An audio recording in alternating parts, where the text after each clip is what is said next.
আমরা যেদিন ওয়াজ করে ঘরের মধ্যে যাই, যাওয়ার পরে যখন দেখবেন তারিফ শুরু করে, হুজুর আজকে ওয়াজ হতে ফাটাফাটি, আজকের ওয়াজ এলাকার মধ্যে সেরা ওয়াজ, তখন আমি বুঝতেছি আজকে হাদিয়া কম দিবি, আজকে ঠেলা, কারণ প্রশংসা শুরু হয়ে গেছে।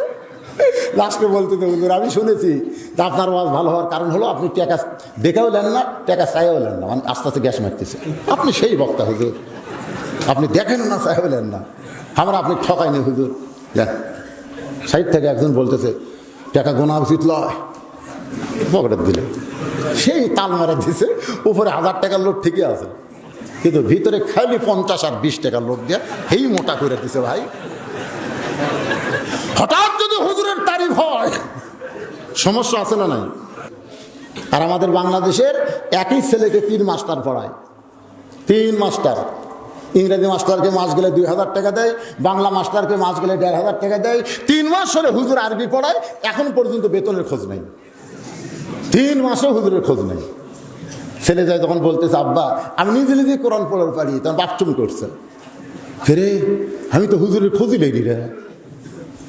3 মাস পরে এখন হুজুরের কাছে যায়, বলতে হুজুর হুজুর, হুজুর চমকে উঠছে, 3 মাসের মধ্যে শালার কোনো খোঁজ খবর নাই, আজকে এত সুন্দর করে হুজুর হুজুর। যখন দেখবেন হুজুরের কাছে কেউ হুজুর হুজুর করে, হঠাৎ বুঝবেনই হুজুর সর্বনাশ করবে, আসলে হুজুর সর্বনাশ করবে। হুজুর হুজুর বলতেছে কি খবর ভাই? বলে 3 মাস হলো আমার ছেলেকে আপনি কষ্ট করে কোরআন শিক্ষা দিয়েছেন হুজুর, 3টা মাস হলে আপনি কষ্ট করেছেন। আমি শুনেছি আল্লাহর কোরআন শিক্ষা দিয়ে হাদিয়া নেওয়া জায়েজ নাই। ওই শুনিছে আল্লাহর কোরআন শিক্ষা দিয়ে হাদিয়া নেওয়া জায়েজ নাই, এখন কি করবে? এই সন্তানের মা বলেছে হুজুরকে দান ঠকায় না, চকচকা 500 টাকা দিবে, খবরদার পুরাতন টাকা দান দিও না। পকেট থেকে বার করে বলে হুজুর কেবল আমার হাত পড়ছে ব্যাংকের থেকে, আমার হাতত আর আপনার হাত দেন হুজুর, 500 টাকার একটা চকচকা লোট হুজুর দিয়ে হাত ধরে কান দিচ্ছে। আবার কান্দিন কে ভাই? বলে 2 বছর আগে বাপ মা মরছে হুজুর, আপনাকে দিয়ে একটু কবর জিয়ারত করে নিয়ে চাই। হুজুর কয় 3 মাস পরে 500 টাকা দিল, আবার কবরও জিয়ারত করে নিবি। তো ভাই কবর কোথায়? কয় এখান থেকে 2 কিলো দূরে হুজুর, আপনি হাঁটাইলে যাবো না, মনে করেন যে হাঁটাইলে যাবো, তার আমার হুন্ডাত করে নিয়ে যাবো হুজুর। এখন হুজুর ঘন্টার পথে তুলে নিয়ে যাচ্ছে, গোরস্থানের জায়গা হইতেছে, এটা আমার বাপ এটা আমার মা। হুজুর মনে মনে করে এ শয়তান, এটা এক শয়তান ওটা এক শয়তান, কারণ 2 শয়তান একত্র হসে বলে এই মাল বাড়াছে, এই মাল বাড়াছে।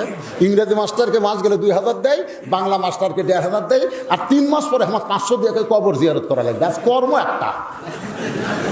একটা কবর জিয়ারত। আরবিতে যত গরদোয়া আছে না নাই, গরদোয়া করতেছে, আরবি তো না বুঝে, ওই তো ওইগুলা কিচ্ছু বোঝে না, ওই খালি আমি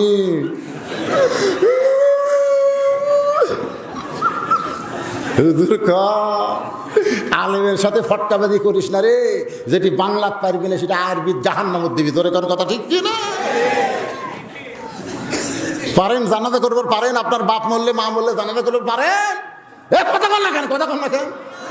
তো হুজুরক যদি লাগে খালি জানাজার সময় লাগলে হবে না, সব সময় সম্মান দেওয়া লাগবে। আল ওলামা ওয়ারাসাতুল আম্বিয়া, আলেমরা হলো নবীদের ওয়ারিস, জোরে গান সুবহানাল্লাহ। যেই সমাজে আলেমদেরকে নিয়ে গল্প করা হয়, শাস্ত্রের মধ্যে যা দেখেন কারো বিরুদ্ধে কোনো গল্প নাই, খালি মৌলবীর বিরুদ্ধে, খালি মৌলবীদের বিরুদ্ধে কথা, তখন ইন্না লিল্লাহ বেশি বেশি পড়বেন।